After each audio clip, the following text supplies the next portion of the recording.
Kita mulai dari POV Tachibana. Setelah fakta yang Eri kasih tahu ke Tachibana, apa yang harus Tachibana lakukan? Apa yang seharusnya Tachibana lakukan? Tachibana nggak bisa pulang ke rumah, melainkan masuk ke sebuah kafe dekat stasiun buat menenangkan pikiran. Pertama-tama, apakah omongan ikan Bu Eri itu benar atau hanya kebohongan belaka? Memang dia terlihat seperti sudah terpojok dan hampir hancur. Jadi Eri udah nggak bisa membedakan mana yang nyata dan mana yang khayalan. Kalau gini semua bisa dijelaskan. Lagi pula kalau dipikir secara logis, nggak mungkin Eri bisa ketemu dengan Kondo. Eri pasti hanya mengarang. Kalau gitu Tachibana nggak perlu takut dong. Dan meski Eri bakal bilang ke guru, tapi tetap aja fakta Eri tadi akan membuat ketidakpercayaan terhadap klub sastra makin besar. Para guru pun sudah mulai mempersempit ruang gerak Tachibana. Dan yang paling menakutkan adalah apakah para guru bisa membedakan mana yang khayalan dan mana yang benar. Keterangan dari Eri terdengar cukup masuk akal kalau sampai terbongkar bahwa Tachibana sudah bekerja sama dengan Kondo sejak SMP. Bisa-bisa semuanya ikut terbongkar seperti benang kusut yang ditarik ujungnya. Kalau udah kayak gini, satu-satunya cara adalah membungkam Eri nih. Membayarnya buat diam. Kayaknya tuh gak akan mempan. Amarah Eri udah makin menjadi-jadi. Uang pun gak bisa menahannya. Malah bisa jadi makin marah. Aku gak bisa buat apa-apa. Tadinya Tachibana ingin menggamping hitamkan adik kelas dan melarikan diri. Tapi kalau Eri bersaksi, Tachibana nggak bisa lari. Kalau gitu, Tachibana memutuskan untuk menghasut seseorang sebagai peluang terakhir.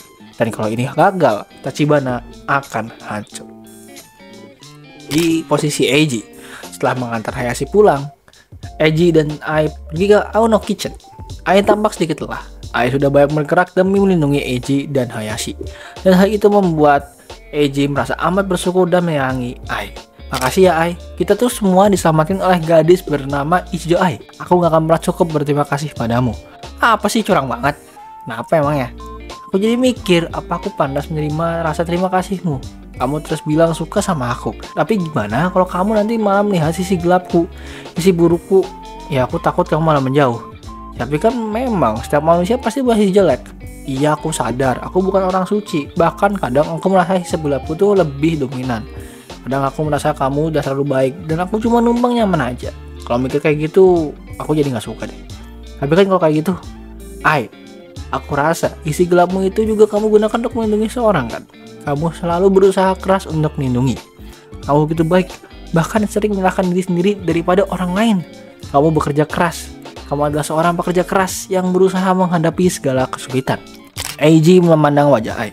Air mata Ai memantulkan cahaya senja. Karena kamu itulah aku jadi suka sama kamu. Kamu curang banget deh. Kamu curang banget. Kalau gitu aku bakal lebih sering manja dan tunjukin sisi jelekku ya. Boleh, justru aku ingin gitu. Manjalah sepuasmu padaku. Aku yang menjalani hidup seperti itu bersamamu.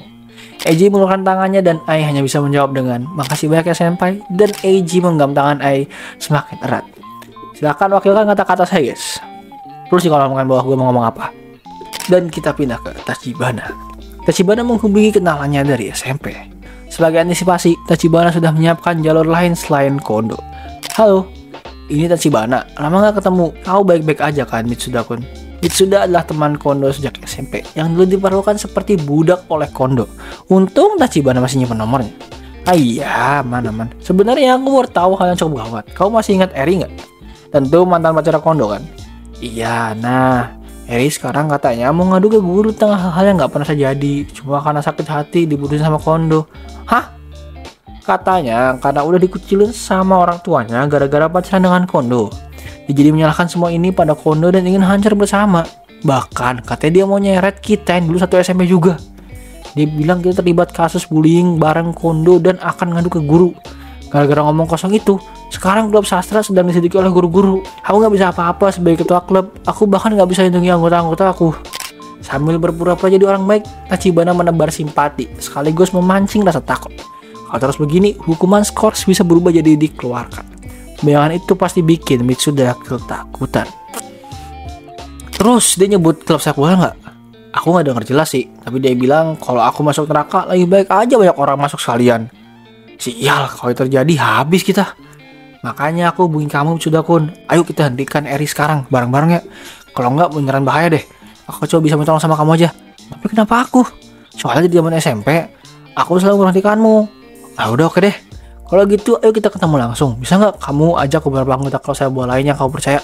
Malam ini bisa nggak?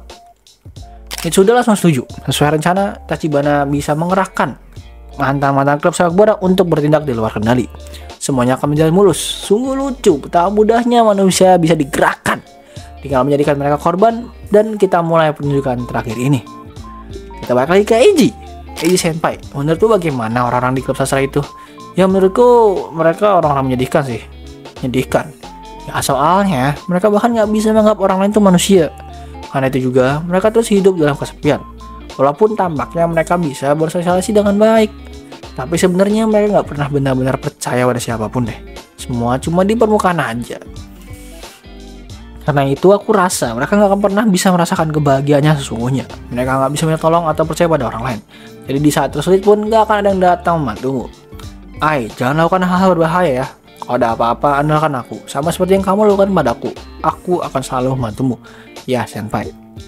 Suatu tempat di Tokyo, Sekjen Ugaki sedang melakukan sesuatu. Demi pertemuan rahasia, Sekjen Ugaki menikmati whisky di bar langganannya. Masa-masa itu yang paling menyenangkan ya.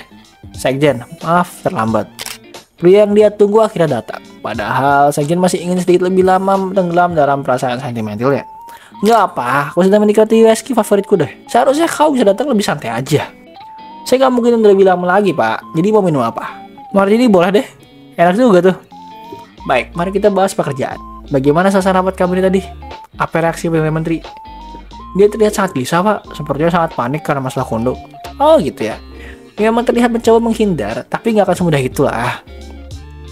Jadi kebocoran ke media itu ada yang atur ya Sekjen? Nggak tahu sih. Mungkin iya, mungkin enggak. Katanya keadilan dibuat di sini pak. Perdana Menteri juga bilang akan menekan pihak sekolah agar masalah selesai. Oh gitu ya. Sepertinya Perdana Menteri terlalu lembek deh. Sambil tertawa, Sekjen memandang Menteri Pendidikan Muda mereka yang juga merupakan harapan fraksi seolah berkata. Jadi mereka tetap ingin menyebutkannya ya. Dengan rasa muak yang Sekjen samarkan.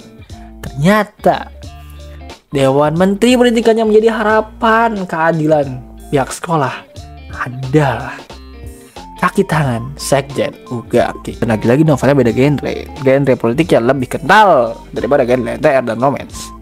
Kita balik ke Tachibana aja deh. Begitu Tachibana membuat janji kepada Mitsuda, Tachibana langsung menghubungi Matsuda di depan.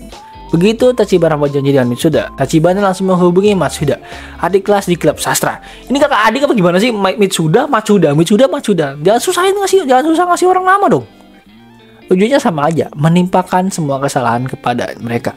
Matsuda-san, ini darurat. Aku ingin bicara langsung. Bisa datang ke sini nggak? Aku juga akan meninggalkan memori rahasia di loker dekat stasiun dengan nomor ini. Coba lihat dulu deh. Setelah itu, Tachibana tinggal menggerakkan Mitsuda dan anggota klub sepak bola. Tachibana akan membungkam Eri dan menyalahkan semua kejahatan pada mereka. Itu adalah satu-satunya jalan Tachibana untuk keluar. Benar, aku pasti bisa karena aku adalah orang yang paling pandai memanipulasi manusia. Setidaknya itu kemampuan yang Tachibana punya yang melebihi Eiji Aono atau Kondo. Tachibana akan memanfaatkan senjata terakhirnya sepenuhnya untuk lolos dari krisis ini. Itu harapan terakhirnya. Harapan terakhir, apa yang Tachibana maksud? Tanpa Tachibana sadari, Tachibana telah berada di tepi jurang kehidupan. Rasa rendah dirinya nggak tertahankan, mulai menggerogoti dirinya. Semua yang telah dia bangun akan hilang. Sekalipun Tachibana berhasil melarikan diri, Tachibana tetap harus hidup dengan beban berat. Rasa rendah diri terhadap Eiji Aono si jenius. Itu adalah dosa yang perlahan menggerogoti jiwanya semakin dalam.